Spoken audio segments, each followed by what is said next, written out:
medical industry is the one that is growing the most, because it's not just those really expensive degrees to an MD that you need. It's people who are trained to administer x-rays and draw blood, and those are the types of jobs that we're going to see a higher and higher demand for as soon as we pass health insurance reform.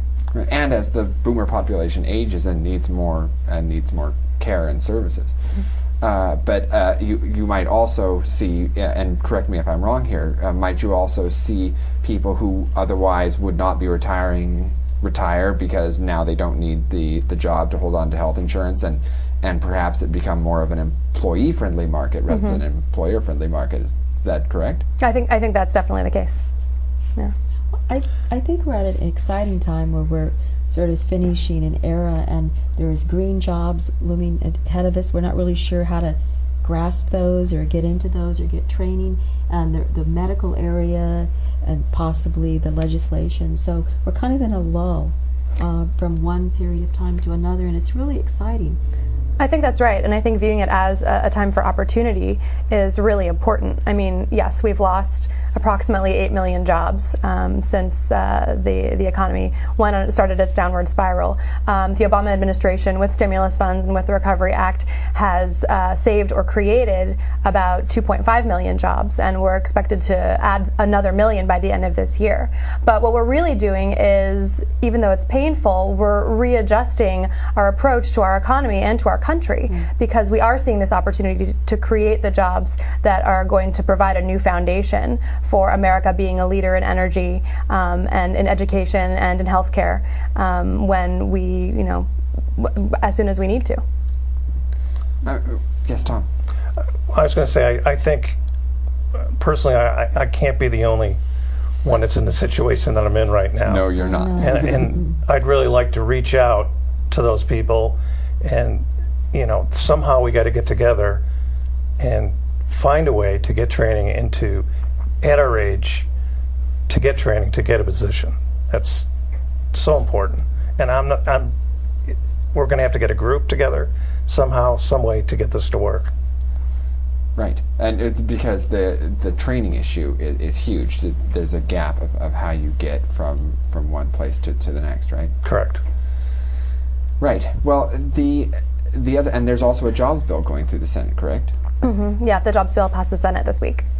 And can you sort of explain the scope of that?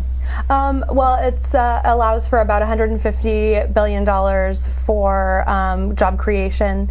And I think one of the most important things that came out of the Senate bill is that it extends unemployment benefits. So people who are facing a cutoff of their benefits will actually be able to continue to receive them, in addition to subsidizing insurance, health insurance through COBRA. So we are going to see, the federal money coming in to help people who otherwise might not have other options, who clearly are looking for work and just haven't been able to find the jobs. And I think one thing that's important to remember is that we're just starting to feel the impact of the Recovery Act on job creation. There is a bit of a lag time, so I can sit here and say, oh, well, all this money has been spent and all these jobs have been created, but people like Tom haven't found that work yet. And so it does take a little bit of time. So I urge people who are looking to be patient and know that, we all know that they want to work. Right. I mean, one of the biggest challenges that we had for the last 10 to 20 years in the economy was we had a tech bubble that burst, and Tom, many baby boomers in your position are actually engineers and software engineers and do have high-tech training, and the jobs aren't there because they've been outsourced. And then in the last decade, growth in real estate and in construction, which jobs are also no longer there. And that was financed by a bubble, which has popped and is not going to return. So the question is, what should these people who spent a long time in construction or real estate, or people who are still unemployed or underemployed after the tech bubble, how do they reorient themselves? Is that a question for me? That's a question for you. Right.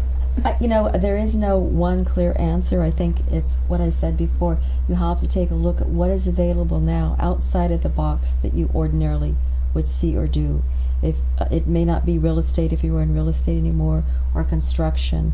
Right. Maybe it's a service job. Maybe it's elder care, or something else, but you must look outside the box and don't think of it's going to be forever. It could just be a temporary situation until you can figure out some other type of training opportunity in the green area or some other thing, or start looking for a medical training.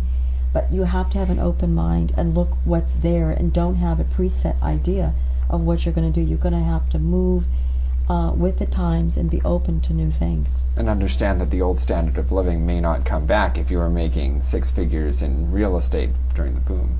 Right. You've got to be flexible, be realistic, and maybe readjust your standard of living and some of your ideas of things. We took a lot for granted, I think. Emily, you spoke to reorienting the economy. This is a central problem. The tech bubble was fueled by investment in technology that was overzealous, and then the real estate bubble was fueled by people who weren't able to make it through W-2 income, which hasn't kept up with inflation since the 1970s, and putting it into housing and seeming like they were making money when they weren't. How is the administration looking at reorienting the economy to be where work actually pays the bills without the need for one of these speculative bubbles?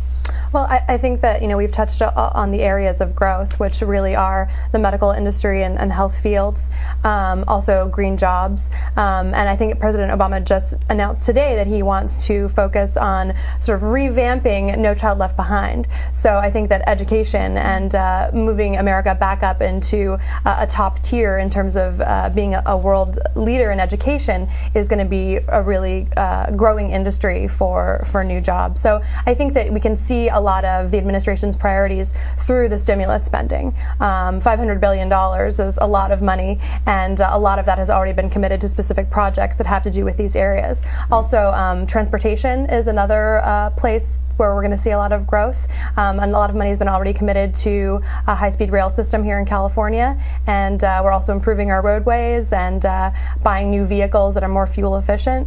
So I think if you look at where the money is going, you can definitely see that the Obama administration is focusing on these new and growing industries. Got it. Now, Tom, are you just looking for work locally, or have you expanded your horizon to move anywhere? Just local for now. Just local. Yes. Is that one of those things that, Gabrielle, when you try to encourage people to find jobs in various ways, one of the things that's happening with the economy is it's globalizing, so people are being shifted to move almost anywhere for work. Are you encountering that, or how flexible do people seem to be about their location? Well, it's really on an individual basis. Sometimes there are jobs in other states or cities, but really in Arizona and California and Nevada, where we all have similar problems. I mean, the economy is down. Right. And then if you move, you've got all those issues with the cost of moving and readjustment and so forth. Okay. And you worked with EDD, correct? No. No. Okay. Well, then never mind. Emily, can you tell me a little bit about what's going on with the stimulus funds in Ventura County? How are stimulus funds helping in Ventura County? Sure. Well, as I said before, there were about $500 billion committed in stimulus funds. So far, about 70 projects in Ventura County have been funded with stimulus money.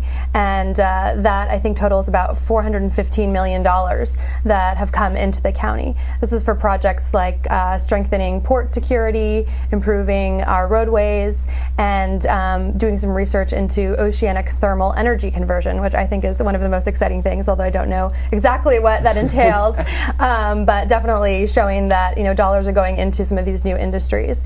And I actually read this past week in the Ventura County Star that for the first time in 6 months, local companies are actually hiring more people than they're letting go. So I think that's a really clear local indicator that stimulus money and the president's approach to creating jobs is working, and we're benefiting here in Ventura County.